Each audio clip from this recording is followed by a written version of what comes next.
যে সামগ্ৰীত আমাৰ সকলৰ শ্ৰদ্ধাৰ মিত্ৰজোঁটৰ প্ৰাৰ্থী বিপ্লৱ ৰঞ্জন শৰ্মা ডাঙৰীয়া বিপুল ভোটত জিকিব।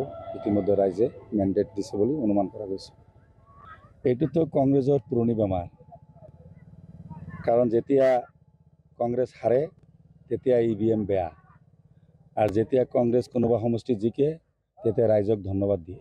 গতিকে কংগ্ৰেছৰ এইটো পুৰণি বেমাৰ, যেনেকৈ মানুহৰ পুৰণি ডিচেণ্টাৰী হয়, কৰ্ণিক বুলি কয়, কৰ্ণিক কিছুমান বেমাৰক কৰ্ণিক বুলি কয়, ঠিক তেনেকৈ কংগ্ৰেছৰ এইটো পুৰণি বেমাৰ, এইটো কৰ্ণিক বুলি কয়। এই বেমাৰ তেখেতসকলৰ ভাল নহয়, কাৰণ তেখেতসকলে এইবিলাক কথাই চালে বাৰে কোবাই থাকিব।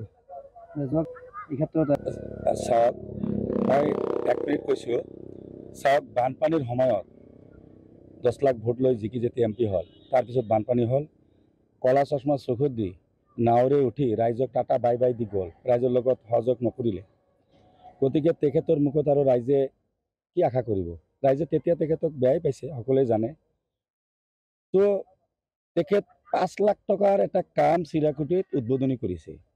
মই আপোনাক সদায় কৈ থাকোঁ, অসমৰ সৰ্বকালৰ সৰ্বশ্ৰেষ্ঠ কৰ্মদক্ষ জনতাৰ জননেতা আমাৰ সকলো শ্ৰদ্ধাৰ মাননীয় মুখ্যমন্ত্ৰী ডক্টৰ হিমন্ত বিশ্ব শৰ্মা ডাঙৰীয়াৰ নেতৃত্বাধীন BJP চৰকাৰৰ দিনত মই গোটেই অসমৰ কথা নকওঁ, খালি জলেশ্বৰ সমষ্টিৰ কথা মই কালিয়ে কৈছোঁ যে জলেশ্বৰ সমষ্টিত কমচে কম 100 কোটি টকাৰ কাম অকল শিক্ষা বিভাগত চলি আছে।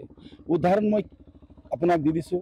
ইয়াতে আপুনি কন্যা মহাবিদ্যালয়ৰ কাম চলি আছে, কস্তুৰবা বালিকা বিদ্যালয়ৰ কাম চলি আছে, জলেশ্বৰ হায়াৰ ছেকেণ্ডেৰীত কোটি টকাৰ কাম চলি আছে, চাটাইমাৰী হাইস্কুলত কোটি টকাৰ কাম চলি আছে, খলচা ভিটাত কোটি টকাৰ কাম চলি আছে, ধুমেৰঘাট গুৰিয়াদাবাত কোটি টকাৰ কাম চলি আছে, জামাদাৰহাটত হায়াৰ ছেকেণ্ডেৰীত কোটি টকাৰ কাম চলি আছে, হামিদাবাদ মহাবিদ্যালয়ত 1 কোটি টকাৰ ওপৰত কাম চলি আছে। বাকী প্ৰাইমাৰী স্কুল ME স্কুলৰ কথা মই নকলোঁ। আপোনালোকে নিৰপেক্ষভাৱে প্ৰতিটো স্কুলত যাওক, এনেকুৱা এখন শিক্ষা বিভাগ নাই য'ত কোটি টকাৰ কাম চলা নাই। আৰু তেনে ক্ষেত্ৰত 5 লাখ টকাৰ এটা কাম শুভ উদ্বোধনী কৰিব আহি ফটা ঢোলখন বজাই আছে, আৰু দুইফালে দুজন দুলি ধৰা আছে। মই কালিয়ে কৈছোঁ, দুলি ধৰা মানে হ'ল এই যে আমাৰ গাঁৱলীয়া ঠাইত যে বিয়া হোৱাত যে কুলধৰা হয়, দুইফালে নতুন দৰা যেতিয়া যায় তেতিয়া দুইফালে আলপৈচান ধৰাৰ কাৰণে দুজন কুলধৰা থাকে, দুলি ধৰা মাতে, যাতে বাদ দি মাকৈ খেতি কৰিব লাগে। চাওক, মাকৈ খেতি ক'ত কৰে? বিহাৰত কৰে, পঞ্জাৱত কৰে। আমাৰ মানুহখিনি ৰাতিপুৱা উঠি ভাত খায়, আৰু মানুহে 30 মোন 40 মোন 50 মোন বিঘাত ধান পায়। এই ধান বিক্ৰী কৰি ল'ৰা ছোৱালীক পঢ়াই আছে।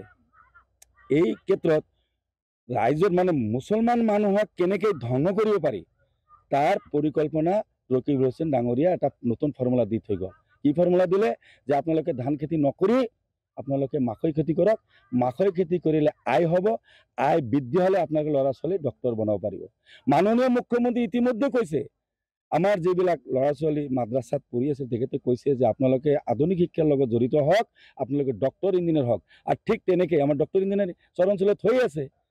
তাৰ মানে এইবাৰ যাতে মুছলমান সমাজখিনি কেনেকৈ বেয়া হয়, মানে ধান খেতি বন্ধ কৰিলে আকৌ অভাৱ হ'ব, কংগ্ৰেছৰ ভাল লাগিব, ৰেগুলেশ্যনৰ ভাল লাগিব, সেইটো কৈ আছেতো। তাৰ মানে এইবাৰ এইটো বুদ্ধি দি মাকৈ খেতি কৰিব। মাকৈ খেতি এনে মানুহ কৰেই, 1 বিঘা 3 বিঘা 4 বিঘা কৰে।